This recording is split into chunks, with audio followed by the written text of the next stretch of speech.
अस्सलाम वालेकुम एवरीवन। आज की वीडियो में मैं आप लोगों के साथ अपनी एक्नी जर्नी, मेकअप बैग और एक पेपर से कैसे बो बना सकते हैं वो शेयर करूँगी। तो चलिए जल्दी से वीडियो को शुरू करते हैं। सबसे पहले एक्नी जर्नी पर बात करते हैं। तो मैं आज स्किन स्पेशलिस्ट के पास गई थी। मैंने बहुत सी ऑनलाइन चीज़ें भी यूज़ की, बहुत सी स्टोर्स वगैरह से वैसे चीज़ें मंगवा के भी यूज़ की, मगर एक्नी ठीक होने का नाम ही नहीं ले रहे। तो मैं आज स्किन स्पेशलिस्ट के पास गई थी, तो उसने मुझे जो चीज़ें रिकमेंड की हैं वो मैं आप लोगों के साथ शेयर कर रही हूँ। सबसे पहले मुझे उसने ये फेस वॉश दिया है जो कि एक्नी के खिलाफ फाइट करेगा, ब्लैक हेड्स और व्हाइट हेड्स को खत्म करेगा, जो स्किन में डर्ट वगैरह होती है उसको भी रिमूव करेगा। फेस वॉश के बाद उसने जो मुझे जो चीज रेकमेंड की है वो है ये एक जेल। ये जेल जो है वो रात को अप्लाई करनी है और सिर्फ जो पिंपल या जहाँ पर एक्नी है वहां पर ही इसको यूज करना है। एक तो ये नए दाने जो हैं उनको बनने से रोकेगी और एक जो ब्लैक हेड हैं और व्हाइट हेड हैं उनको भी कम करेगी।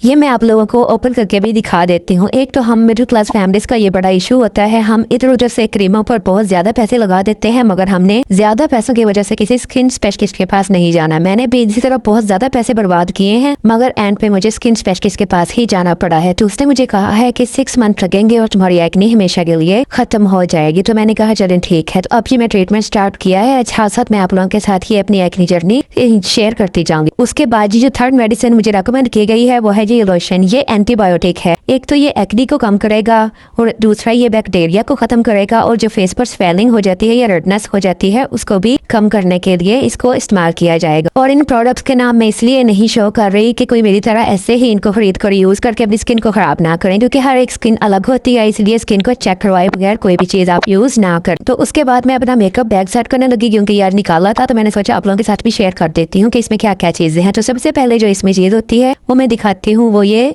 प्राइमर होता है। ये मिस रोज का प्राइमर मैं यूज करती हूँ, ये काफी अच्छा है, पोर्स वगैरह को अच्छे से कवर कर देता है। तो सेकंड जो चीज है वो मैं दिखाती हूँ क्या है मेरे बैग में, वो है ये कंसीलर। ये भी मिस रोज का है और जो मैं यूज करती हूँ नंबर इसका है, और नीचे आपको दिखाती हूँ इवोरी 6 है। आप अपनी स्किन के अकॉर्डिंग कोई भी नंबर ले सकते हैं अपनी जो आप स्किन के साथ मैच करे। तो जो उसके बाद जो मेरी चीज है वो है जी ये एक, मुझे लगता है ब्लश ऑन का जो होता है, ये ब्लश ऑन का एक मैं ये रखती हूँ अपने पास। तो इसके साइड पे मिरर है, इसके मैं आपको नहीं दिखा रही। तो ये 3 कलर होते हैं, कोई भी मैं यूज कर लेती हूँ। सेंटर वाला है जो डार्क, तो ये मैं आपको हाथ पे लगा के दिखा देती हूँ इनके कलर्स। ये देखिएगा अभी, ये देखिए ये सबसे डार्क है, और जो सेकंड वाला है वो इससे भी लाइट है, और जो थर्ड वाला है वो इससे भी लाइट है। तो मैं ब्लश ऑन से यूज कर लेती हूँ। मैं जो आई शेड्स किट होती है वो नहीं रखती, तो इसी को आंखों पर भी हल्का सा यूज कर लेती हूँ। तो उसके बाद ये है एक मस्कारा। मस्कारा इसका मुझे बहुत अच्छा लगता है, ये बहुत अच्छा मेरी जो है आई लैशेज उसको वॉल्यूम देता है। तो उसके बाद जो चीज है वो होती है मेरे बैग में लिपस्टिक। 2 लिपस्टिक शेड में रखती हूँ। एक ये पिंक कलर का, इसको जितना कम लगाएं उतना लाइट हो जाता है, और जितना ज्यादा लगाएं उतना ये डार्क हो जाता है। एक ये पिंक सा शेड में रखती हूँ, और एक और शेड है जो कि मेहरून टच में होता है, वो भी मैं आपको निकाल के दिखा देती हूँ। ये भी जितना कम लगाना हो उतना लाइट होता जाता है, और जितना ज्यादा लगाएं उतना ये डार्क होता जाता है। तो ये 2 कलर ही मेरे पास होते हैं। उसके बाद जो मेरे बैग में चीज होती है वो है जी आई लाइनर। ये है आई लाइनर, ये मैं परमानेंट रखती हूँ जो कि होता है वाटरप्रूफ, और मार्कर में रखती हूँ, ये मुझे लगाना आसान हो जाता है। तो इसके बाद मेरे बैग में क्या है वो भी मैं आपको दिखा देती हूँ। तो मुझे लगता है लास्ट ही चीज है वो, और वो क्या है जी ये ब्रश। ये ब्लश ऑन वगैरह को यूज करने के लिए एक ये मैं रखती हूँ। तो ये मेरा मेकअप बैग है डेली। ये मेरा मेकअप है जो मैं डेली यूज करती हूँ।